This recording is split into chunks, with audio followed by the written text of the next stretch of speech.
She was born into one of the richest families in the world, a Rothschild destined for luxury and power.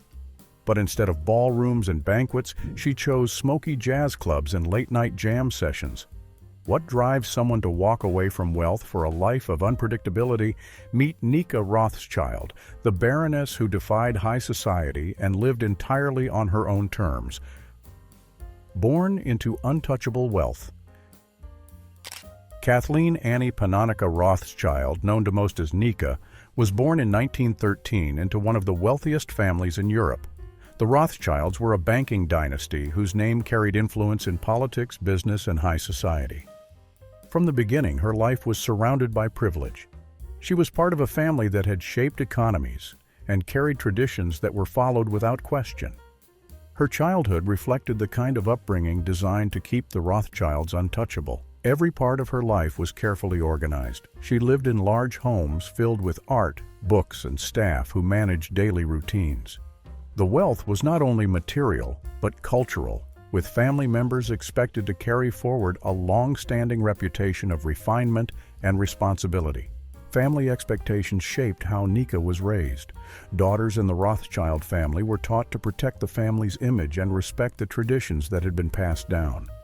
She grew up surrounded by lessons on etiquette, history, and the importance of maintaining alliances with people of similar status. Her path was already written, leading toward marriage, children, and the quiet continuation of her family's legacy. Even as a child, Nica showed small signs of being unsettled by this direction. She was restless in environments where behavior had to be measured. Tutors often noticed her attention drifting. The family wanted her to grow into a figure of stability within the Rothschild name, but she often found herself disinterested in the details of family reputation. Her world, however, gave her no reason to reject it openly. She had every comfort available to a young girl in Europe at the time. Vacations were spent in estates and villas where formality remained a part of life. Gatherings included leaders, aristocrats, and intellectuals who discussed matters far beyond her age. Even in her earliest years, Nica absorbed an awareness of how large her family's role was in the world around her. The Rothschild household was filled with symbols of order. Meals followed precise rituals. Social events were rehearsed as if they were performances. Relatives expected every member of the family to live up to the Rothschild reputation, and for the children, this meant repeating what had already been established. Nica, though young, began to notice the limits of this arrangement. She was not drawn to the same routines that defined her siblings and cousins. Teachers reported her impatience with lessons that were centered on duty rather than creativity. The family's traditions were strong, but her interest in them was weak. The environment she grew up in allowed little space for personal choice. Her role had been decided long before she could have any say in it. But moments of private thought revealed a growing distance between what she was being asked to preserve and what she felt inside. These early feelings became more visible as she grew older. She spent much of her childhood surrounded by signs of wealth that others could hardly imagine. Large libraries, galleries, and gardens formed her daily background. Still, she looked for things beyond what was immediately given to her. Servants often found her wandering away from scheduled lessons, searching for something more engaging than the routines designed for her. The strictness of her upbringing left her with a clear understanding of her family's values, but her reactions to them were complicated. She followed what was required, but she lacked enthusiasm for the life that was carefully mapped out for her. The Rothschilds measured success by the preservation of their name. Nica began to measure it in smaller, quieter ways, through her private interests and thoughts that didn't align with the duties waiting for her. Her parents and relatives believed that time would correct this behavior. For them, children often resisted but eventually fell in line with expectations. They trusted that the weight of tradition would pull Nica back toward the life planned for her. She was guided with reminders that her future was not her own to decide, but a continuation of what the family had built over generations. As she reached her teenage years, the differences between her and her surroundings became clearer. Family gatherings, which were full of discussions on finance, politics, and alliances, rarely held her focus. She gave polite attention but carried no strong attachment to these subjects. Relatives noticed her lack of interest, but did not yet see it as a threat. The Rothschilds had faced many challenges over the decades, but they always relied on discipline and tradition to keep order. In Nica's case, they applied the same method, believing she would eventually fulfill her role without disruption. For her, though, the lack of choice grew heavier with time. That distance, formed in childhood, became an important part of her identity. It created habits of looking outside the boundaries placed around her. Her disinterest in the Rothschild way of life began quietly, with small gestures and restless thoughts. Over time, it formed the foundation for decisions that would eventually separate her from the expectations set at birth. A spirit too bold for the drawing rooms. While many of her peers spent their time preparing for social obligations, she wanted experiences that carried excitement and discovery. Aviation caught her attention early. Few women were training to fly at the time, but she signed up for lessons with determination. Hours of practice in the cockpit gave her the skills to earn a pilot's license, and soon she was crossing the skies of Europe. The mechanical rhythm of the aircraft and the freedom of open air appealed to her in ways that gowns and gatherings never could. Each flight strengthened her confidence and gave her a sense of control over her own path. Books and art filled the rest of her days. She read widely, moving through works of history, philosophy, and literature. She visited galleries, studied paintings, and listened to records that opened her ear to new rhythms. Music became more than background sound for parties or formal dinners. It was something she studied and absorbed on her own. Her interests built a personal world that felt far removed from the weight of family obligations. Family members watched her choices with quiet concern. They admired her energy but felt uneasy about how she spent her time. Her independence did not fit the usual mold, and whispers began about what might happen if she did not eventually settle into the life expected of her. Relatives spoke of stability, hoping that the right partner might bring her focus back to family duties. They believed marriage would give her structure and ease their concerns about her restless spirit. Nica's reputation grew within her circles as someone different. At dinners and social events, she was known for speaking her mind and asking questions that others left unspoken. She remembered details of conversations, recommended books she had read, and challenged assumptions about art and politics. Friends sometimes described her as curious to the point of impatience. She moved quickly from one subject to another, hungry for new knowledge and unwilling to linger in repetitive small talk. She also explored beyond the private world of aristocratic estates. Traveling across Europe, she met people outside her usual class. Musicians, writers, and thinkers caught her attention, and she welcomed conversations that opened her to perspectives rarely shared in her own family. These encounters stayed with her and added to the sense that life held more than the circles she was expected to remain in. Flying remained a steady pursuit, and she often combined her trips with visits to cultural centers. A flight could take her to Paris, where she wandered through bookshops and listened to music in small venues. She learned about jazz and modern art not from formal introductions, but by stepping into spaces where they were alive and unfolding in real time. These moments deepened her connection to creativity and the idea that art could carry truth in ways tradition did not. Her siblings and cousins sometimes teased her about her independence, but beneath the humor was an edge of worry. They wondered if her pursuits would damage her reputation or limit her chances at what they considered a proper future. Nica heard these concerns, but did not let them shape her choices. She continued to fly, to read, and to surround herself with the art and music that interested her. She was part of a wealthy family, but her identity was not defined by inherited titles or possessions. Even as her relatives waited for marriage to bring her into alignment with their hopes, she kept moving in her own direction. Becoming a Baroness. In 1935, Nica married Baron Jules de Koenigswarter, a French diplomat. The marriage connected her to a life of diplomacy, where appearances and protocol carried as much weight as politics. Her new title of Baroness came with formal responsibilities that shaped her daily routine. She attended official gatherings, hosted guests, and represented her husband in settings where manners and alliances mattered more than personal preference. At state dinners, she was seated among ambassadors, ministers, and influential figures who measured each word carefully. These events taught her how to read between lines, where a pause or a glance could signal more than a speech. The social world of diplomacy introduced her to leaders who carried the burdens of their nations, and her presence in these spaces made her a part of conversations that shaped policy, even when she remained silent. Her duties followed a set rhythm. She organized receptions, prepared for ceremonies, and joined her husband in the travels demanded by his post. Each move placed her in a new city with its own customs and circles of influence. She adjusted quickly to these changes, carrying herself with the confidence her upbringing had given her. Diplomacy required patience, and she learned to observe carefully before acting, a skill that would stay with her in later years. The aristocratic world had its rewards. She lived in grand residences, met people of stature, and carried a title that gave her recognition wherever she went. Her position ensured access to places most people would never see, from palaces to private meetings where history was decided. The formal lifestyle gave her a polished presence that others admired and remembered. Yet her life was not confined to ceremonies. Nica's nature pushed her to explore beyond the boundaries of diplomatic halls.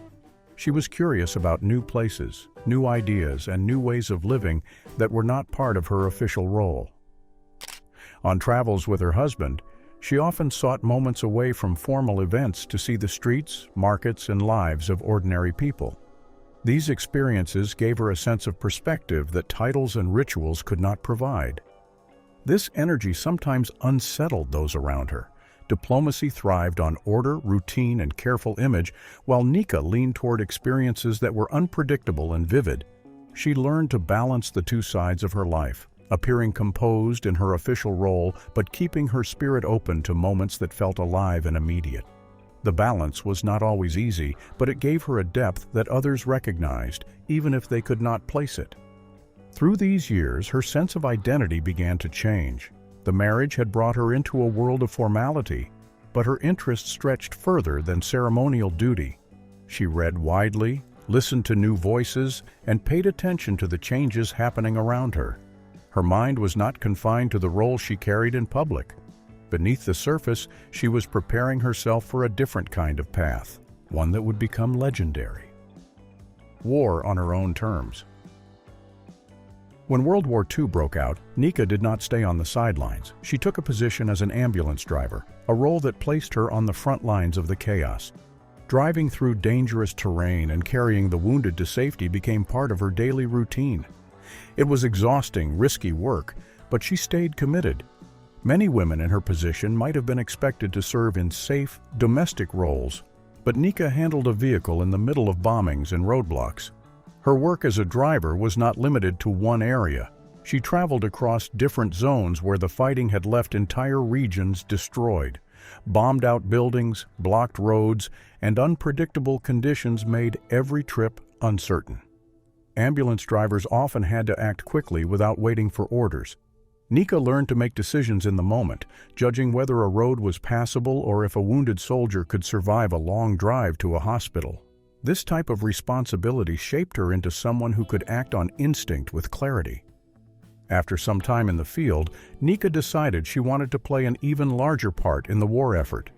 She joined the Free French Army, which was led by Charles de Gaulle and operated outside German control. The Free French drew together soldiers, exiles, and volunteers who refused to accept the occupation of their homeland.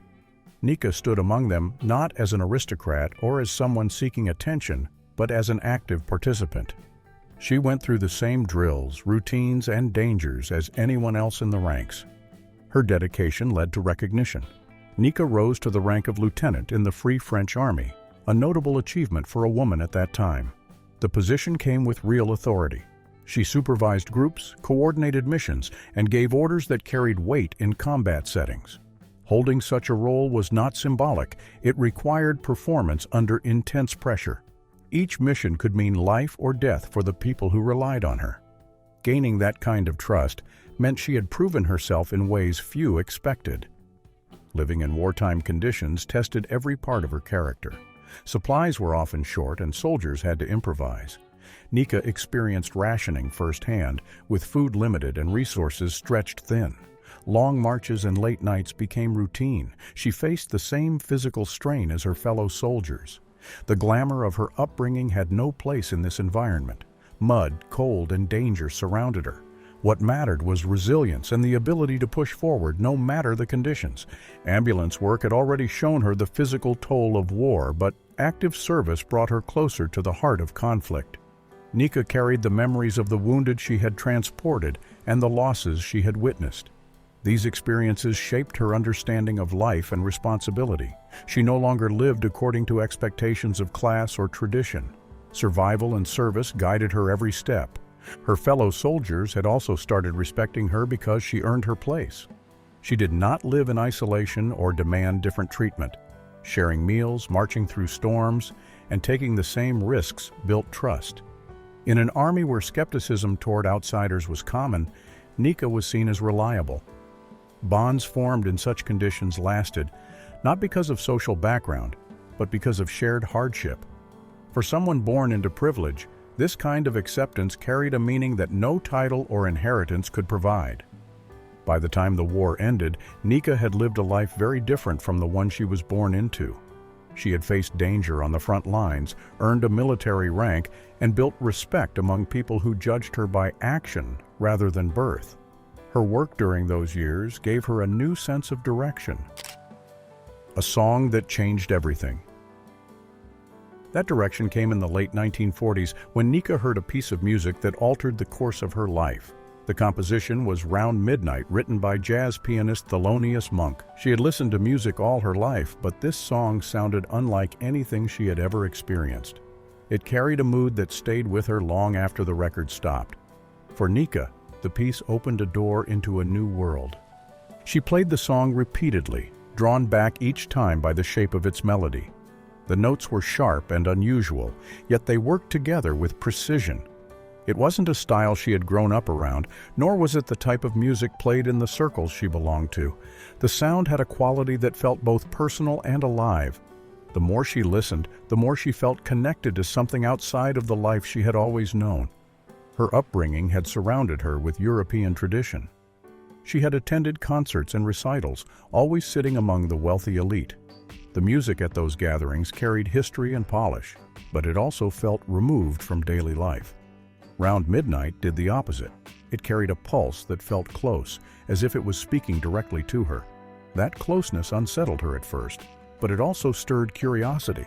She noticed how Monk's piano carried both weight and silence. The melody moved in unexpected directions, pausing where she least expected it to pause, rising when she thought it might fall. The rhythm did not follow the rules she had been taught, but its irregular flow made sense on its own terms. Listening to it became a kind of study session for her, as if she were decoding a language she had never known existed. The sound also pushed her to learn more about jazz. She sought out records by musicians connected to Monk. Trumpet players, saxophonists, and drummers all created music that felt linked by the same current of energy. The music was different each time, but it held a freedom that traditional European music did not. This discovery was exciting for her. Jazz felt immediate, tied to the moment, and able to shift without warning. Soon, her record collection began to grow. She filled her time exploring the catalogs of new artists, memorizing solos, and replaying passages until she knew them by heart.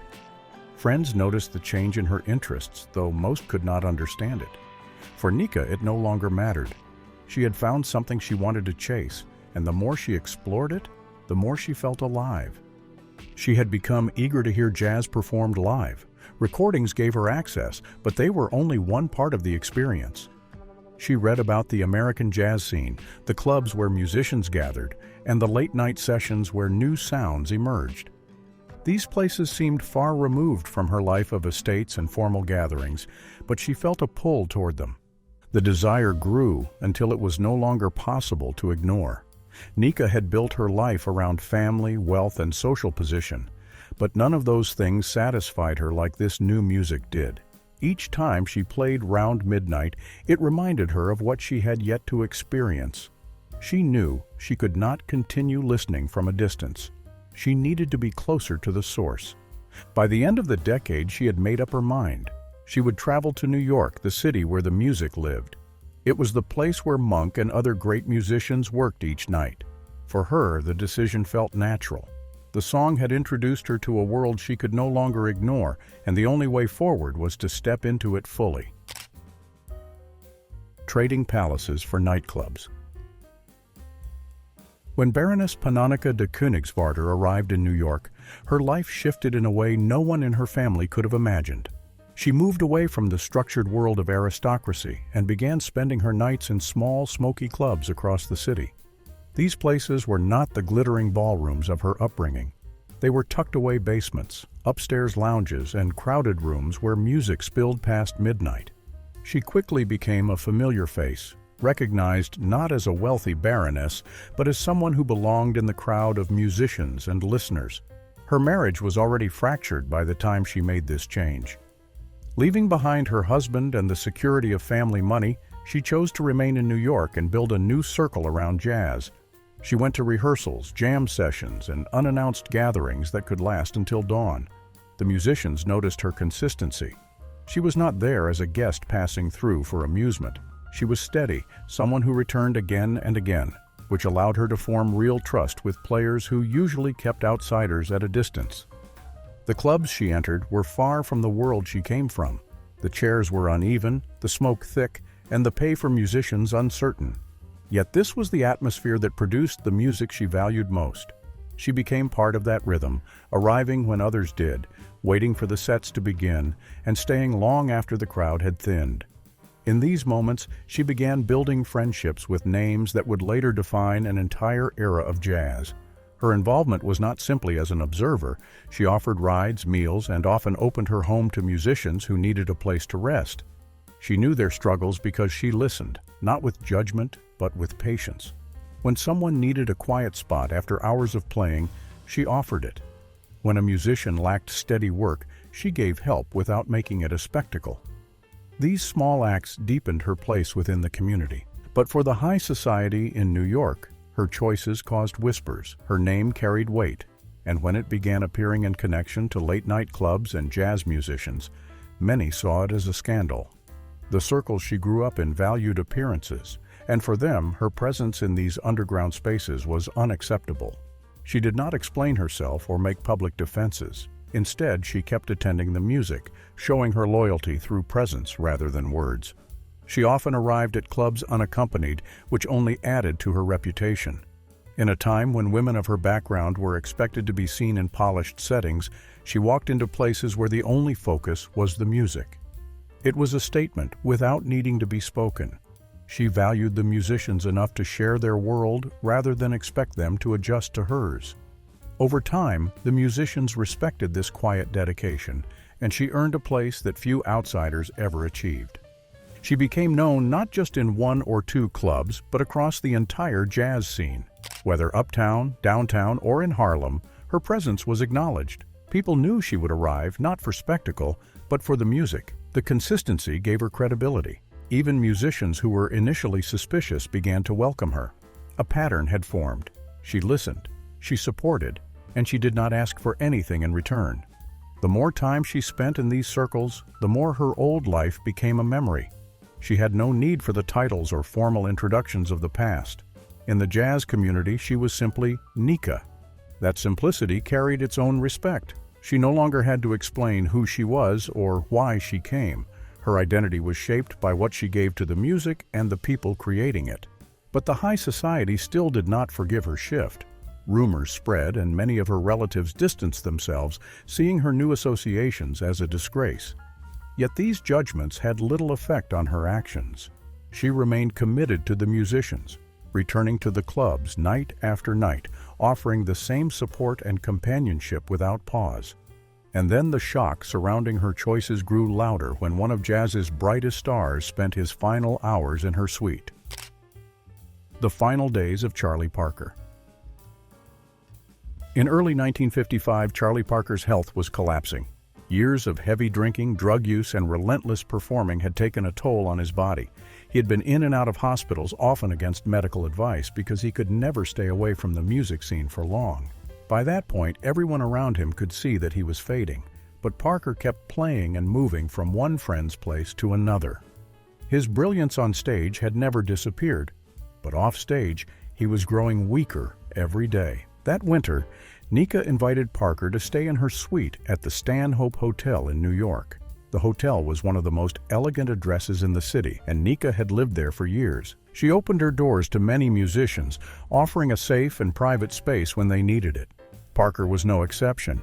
She had known him for years and cared deeply for him, both as an artist and as a friend. For Parker, who was often left with few places to turn, Nica's suite was a refuge during his final days. On March 12, 1955, Charlie Parker died in her room. He was only 34 years old, though his body appeared much older from the strain it had endured. The official causes listed were pneumonia and a bleeding ulcer, complications worsened by years of poor health. His passing sent shockwaves through the jazz world, but the location of his death quickly became the focus of attention. Newspapers seized on the detail that Parker had died in the apartment of a wealthy baroness. The setting overshadowed the medical explanation, and gossip soon took over the public conversation. The Stanhope Hotel reacted swiftly. Within days, management told Nica she could no longer stay there. They wanted to distance the establishment from the scandal surrounding Parker's death. Nica was devastated. The hotel had been her home, but suddenly she was treated as an outcast. Her wealth and title did not shield her from judgment. For her, it was not only the loss of a friend, but also the loss of her residence and her sense of stability in New York. The fallout extended beyond the hotel walls. News of Parker's death in her suite spread internationally, and members of her family in Europe were horrified. The Rothschilds had tolerated Nica's unusual lifestyle from afar, but this incident pushed their patience to the limit. They viewed her connection to jazz musicians as reckless and damaging to the family's reputation. After Parker's death, they withdrew even further from her, leaving her increasingly isolated from her relatives. Nica did not respond publicly. She never explained or defended herself in the press. Instead, she continued to support the musicians she cared for, even as her own family kept their distance. For the jazz community, Parker's passing was a heavy blow. He had been one of the most influential figures in modern jazz, and his death marked the end of an era. Many artists and fans mourned him, but they also noticed how the coverage centered on Nica and the scandal of the hotel rather than Parker's contribution to music. The tabloids sensationalized the story, painting Nica as a mysterious baroness caught in a dramatic scene. For her, the attention was painful because she knew how much Parker's life had meant to jazz and how much he had suffered before the end. Even with the scandal surrounding his death, Nica never distanced herself from Parker's memory. She continued to speak of him with admiration and kept his music close to her. Friends of both remembered how she grieved in private, choosing not to fight the negative stories printed in the press. What mattered to her was honoring the artist she had admired for years, not defending herself against rumors. In the months after his death, she was often seen at clubs and concerts where Parker's influence lived on, keeping her connection to the music alive. For those who knew Parker, his final days at Stanhope reflected the larger story of his life. He had lived in chaos but always found support among the people who cared about him. Nica's suite became the place where his life ended, but it was also a reminder of the network of friends and patrons who had helped him survive for as long as he did. The hotel staff may have viewed the event as scandalous, but within the jazz world, many understood that Parker had found comfort in being with someone who valued him. Despite this turmoil, this chapter in her life did not close her connection to jazz. Parker's death only solidified her role as someone who provided support when others stepped away. The scandal had lasting consequences, but it also showed how far she was willing to go for the musicians she loved. Erased from the family. By the 1960s, Nica's connection to the Rothschilds had completely collapsed. After the whole Parker fiasco, she was no longer invited to family gatherings, and her name was rarely mentioned within their circles. Calls went unanswered, and letters she sent were returned or ignored. The Rothschilds were known for protecting their reputation, and Nica's choices had placed her outside that boundary. What had once been a place of belonging was closed to her, and the family no longer considered her part of their world. The distance was not only social but deeply personal. Some of her closest relatives sent her direct letters condemning her decisions. These messages were not open to discussion or reconciliation. They carried a tone of finality, telling her that her behavior had permanently broken ties. Words on paper may seem impersonal, but for Nica, they carried the weight of rejection. The letters came from people who had once shared her childhood, and their dismissal left a mark she carried in silence. This estrangement was not sudden but had been building for years. Early disagreements over her life in America, her separation from her husband, and her dedication to jazz had already created tension. What changed in the 1960s was the complete withdrawal of communication. Family members no longer pretended to maintain the bond. They severed the thread completely. For a Rothschild, being cut off in this way was rare. It reflected not only disapproval, but an active decision to erase her from the narrative of the family's history. Life in New York gave her a different kind of independence. She was surrounded by musicians and friends who valued her for who she was rather than for her family background. Without the burden of expectations from London and Paris, she created a new rhythm for her life. Her apartment became the place where she felt at ease, and the city offered her a sense of anonymity she could never have experienced in Europe. In this environment, she learned how to live without the validation of her family name. Even with this new life, reminders of her estrangement appeared in quiet moments. Holidays passed without greetings from Europe. Weddings and funerals took place without her presence. She read news of the Rothschilds in papers, but had no direct connection to their celebrations or sorrows. The exclusion was consistent. For someone raised in one of the most powerful families in the world, to be absent in this way was like being erased from a shared history book. The silence spoke louder than arguments ever could. Her children also felt the effects of this divide. Though she continued to provide for them and remain close, the larger family ties that could have offered tradition and connection were missing. Nica had chosen a life that set her apart, and the consequences extended beyond her alone. The family's rejection shaped how her children navigated their own identities, caught between the Rothschild name and the absence of its embrace. In the social circles of Europe, Nica's name was often spoken with disapproval. Relatives and acquaintances repeated stories about her life in America, framing them as examples of wasted privilege. Reputation carried weight in these circles, and the Rothschilds used distance as a shield against gossip.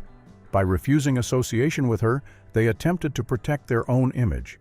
Nica was aware of these conversations, yet she did not return to plead her case. Instead, she accepted the reality that her path had permanently separated from theirs. In private, she carried herself with composure. She did not dwell on the rejection in public settings. Instead, she turned her energy to her immediate surroundings and the people who welcomed her. The hurt was present, but not paraded. This quiet resilience allowed her to continue forward in New York without being defined by what she had lost. The Rothschilds had closed their doors, but the city kept its streets open. By the mid-1960s, the separation was final. There were no more attempts at reconciliation. For the Rothschilds, she was no longer part of their story. For Nica, the family she had grown up with was now a chapter she could no longer return to. She continued her life with the understanding that her ties to them were over. Now cut off from privilege, she built a new role for herself in the jazz world. The patron of an unlikely world. Nica's house in New Jersey became a space where music could exist without limits. She opened her doors to musicians who had nowhere else to go. Some needed a place to sleep, others needed meals, and many needed somewhere to rehearse. Her home gave them all of that. Musicians treated her apartment like a second home. Instruments were scattered across the rooms. People came and went at all hours. Rehearsals lasted until sunrise. Nica provided the freedom to create without interruption. Some artists had very little money and lived from one performance to the next. Nica never asked for repayment. She cooked meals, bought groceries, and sometimes covered bills. She made sure musicians could focus entirely on their music. Many of these sessions became the foundation for songs that defined the era. Her support helped musicians who might have left the scene. Some struggled with personal or professional challenges. Others faced the instability of the music business. Nica became someone they could rely on when life was uncertain. Musicians said her presence gave them a kind of safety they rarely experienced elsewhere. The stories from her home spread across the jazz world. People spoke about her generosity and willingness to step in when no one else would. Musicians recommended reaching out to her if help was needed. That created a network of support centered on her, and many credited her with keeping them going during difficult times. Her gatherings were also spaces for collaboration. Musicians exchanged ideas, worked out new sounds, and experimented with styles. Groups arrived separately and often left with new projects. Nica's home acted like a workshop where creative energy flowed. She never directed what musicians should do. She provided the conditions for them to flourish. Many of the greatest names in jazz acknowledged what she did for them. They described her as part of the fabric of their creative lives. She did not perform, but her influence shaped the music. Without her support, some projects might not have started or finished. Even musicians outside her home noticed her. Younger players saw that someone outside the industry cared about their work. Her commitment validated their efforts. For artists often overlooked, that recognition mattered. Over time, her name became linked to the jazz community. People called her the Jazz Baroness. It was not a title she gave herself. It reflected the respect she earned.